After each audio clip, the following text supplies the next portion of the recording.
Derivar la siguiente función con respecto a x. Como se trata de una multiplicación o producto, la lógica diría aplica la regla de producto y se acabó.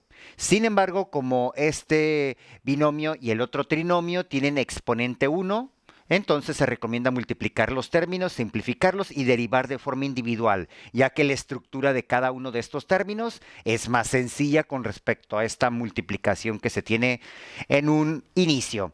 Se puede hacer la comparación, no importa el camino que tomes, debes de llegar a la derivada correcta.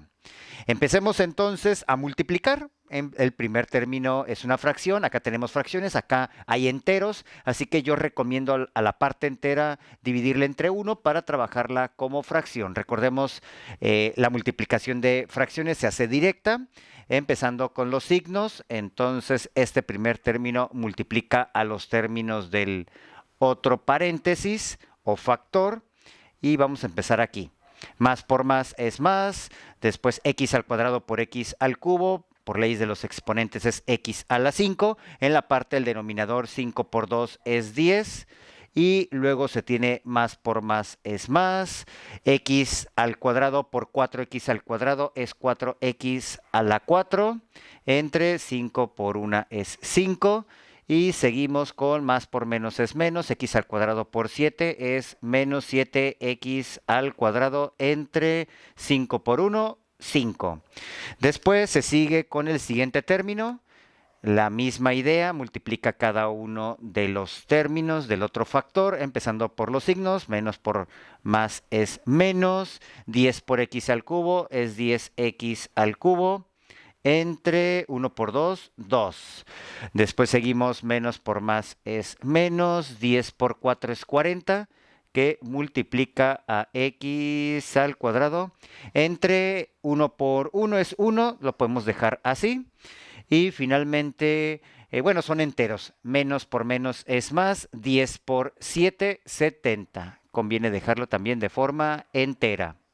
Es importante observar que todavía no se ha derivado, simplemente se ha realizado una multiplicación, un procedimiento algebraico, y ahora es importante ver si se pueden simplificar términos. Aquí tenemos un término con x a la 5, acá otro con x a la 4, aquí tenemos x a la 2, acá x a la 3, y acá tenemos otro x a la 2, así que estos dos términos son semejantes, podemos simplificarlos simplemente enfocándonos a la parte de la constante. Tenemos menos 7 quintos y por acá tenemos menos 40. Entonces aquí, ¿cómo puedo convertir este 40 con denominador 5? Lo multiplico por 5, quedaría 200, 200 entre 5 da 40. Entonces voy a convertir a 40 como 200 quintos. Y aquí es sencillo hacer esta suma de fracciones con el mismo denominador, es 5 menos 207. Sería la suma en la parte de la constante, hablando de x al cuadrado. Entonces, hasta el momento, la función que piden derivar ya desarrollada es organizando también los exponentes, x a la 5 entre 10 más 4 quintos de x a la 4. Después voy a poner el grado 3, menos 10 entre 2 es 5, entonces pongo menos 5x al cubo. Y esta parte de x al cuadrado salió menos 207 quintos x a la 2 y este término independiente se queda así, más 70. Ahora sí, derivando con respecto a x, tenemos entonces la función con respecto a x. Voy a separar la constante que es un décimo, entonces un décimo que multiplica, en este caso, la derivada de x a la 5. ¿Cuál es la derivada? Bajamos el exponente como factor, le quitamos 1 y queda x a la 4. Después seguimos con el siguiente término, la parte constante es 4 quintos, así que ponemos 4 quintos que multiplica a la derivada de x a la 4. También se utiliza la regla de potencia, la cual dice que el exponente se baja como factor, se le quita 1. Seguimos con el siguiente término, la parte constante es menos 5, que multiplica a la derivada de x al cubo. En este caso bajamos el 3 y queda x a la 2.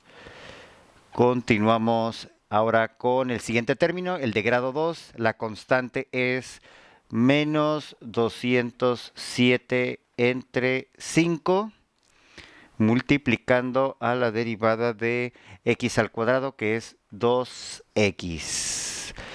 Y finalmente la derivada de una constante es 0, así que ya terminamos en la parte de la derivada, continuando con su simplificación. Así que tenemos que la derivada con respecto a x hasta el momento es 5 entre 2 es 1/2. Así que tenemos aquí 1/2 que multiplica a x a la 4. Seguimos por acá, 4 por 4 es 16, así que más 16 quintos de x al cubo. 5 por 3 es 15 de x a la 2. Y finalmente aquí 2 por 207. No hay forma de simplificar, así que sería 414 negativo. 414 quintos de ¿qué? X. Y de esta forma, ahora sí, ya se obtuvo la derivada de la función. Aunque para no quedarnos con la duda, si se quiere derivar utilizando la regla de producto, se identifica a un factor como u, al otro factor como v, se deriva con respecto a x para tener sus expresiones. Y sustituyendo u su derivada, v su derivada en la regla de producto, desarrollando el álgebra y simplificando, se llega a la misma expresión de la derivada de la función. Ya uno puede darse cuenta qué procedimiento es el que le conviene. Y para seguir repasando este tema, te invito a que busques en YouTube el video de 50 derivadas que explico con varios ejercicios las reglas directas para derivar funciones del tipo algebraico.